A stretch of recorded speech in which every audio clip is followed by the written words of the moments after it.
The Marine colonel demanded her call sign, expecting to hear from a nervous rookie.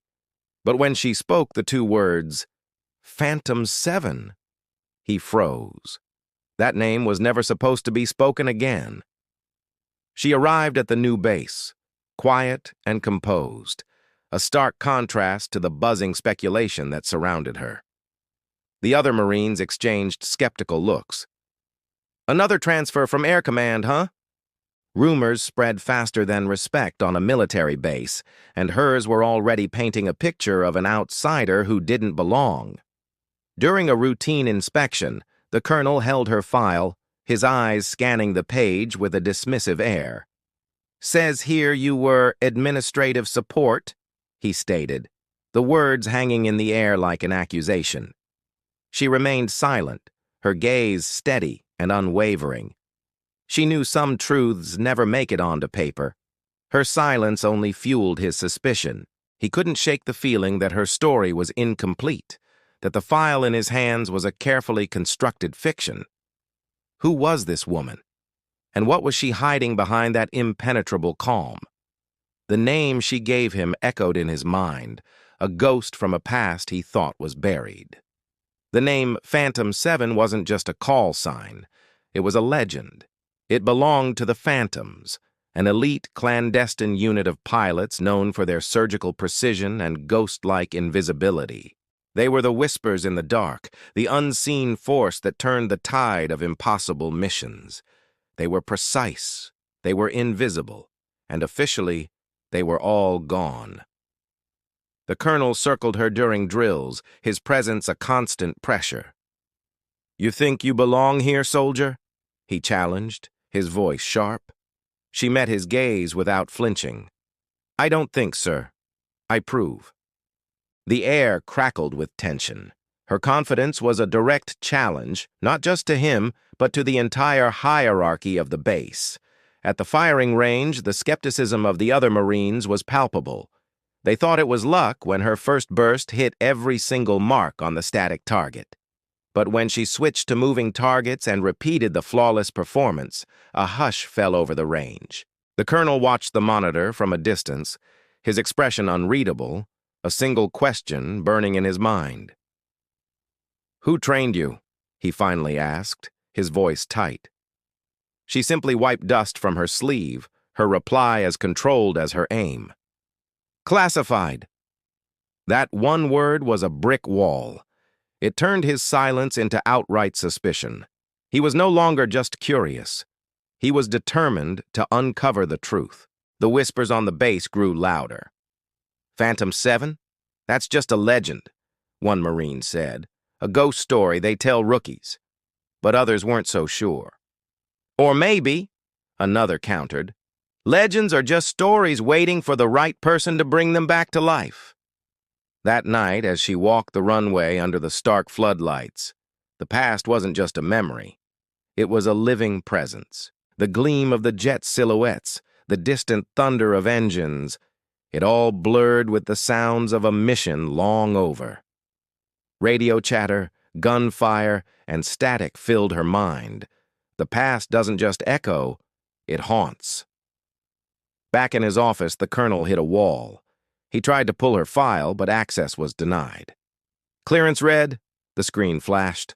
The file was sealed tight. Frustrated, he made a call to Washington, demanding answers. The curt reply from the other end of the line sent a chill down his spine. He wasn't just dealing with a secretive soldier, he had touched a ghost. Years ago, during her brutal training, an instructor had watched her fly, mesmerized. "You fly like you don't fear gravity," he'd said. Her reply was swift and sure. "Sir, I respect it, but I don't serve it." It was that spirit, that fearless defiance, that earned her the call sign, Phantom 7. The next morning, Reveille cut through the dawn air. During inspection, the colonel stopped directly in front of her, his eyes locking onto hers. "Your name again, soldier?" he demanded, his voice low and intense. She looked him dead in the eye, her voice clear and steady. "Phantom 7, sir." This time, the name hit him like a physical blow. The colonel staggered back, his face turning pale. The guards around them shifted uneasily, sensing the seismic shift in the atmosphere. You flew Operation Cinderfall, he whispered, the words barely audible. He knew. Only one phantom survived that mission. The memories of that night came rushing back in a torrent of fire and chaos. Explosions lit up the desert sky as the mission fell apart. The radio was a symphony of panic. "Phantom team down! I repeat, team is down! Pull out!" But she didn't pull out. She stayed. While the sky rained fire, she flew back into the inferno and rescued a trapped squad from a burning wreck. She wasn't supposed to come home. But she did, carrying ghosts on her wings. The colonel lowered his head, the weight of a decade-old memory crashing down on him. "You saved my brother that night," he said, his voice thick with emotion he hadn't shown in years. She simply nodded, a flicker of shared loss in her eyes. "He never left my memory. In the crucible of war, strangers are forged into family, bound by debts that can never be fully repaid.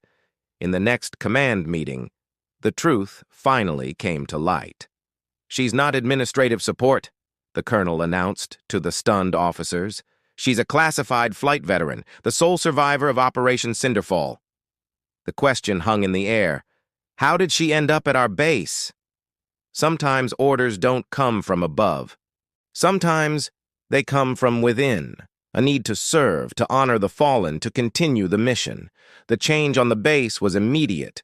Salutes were sharper, glances were filled with awe, and the whispers turned from skepticism to reverence.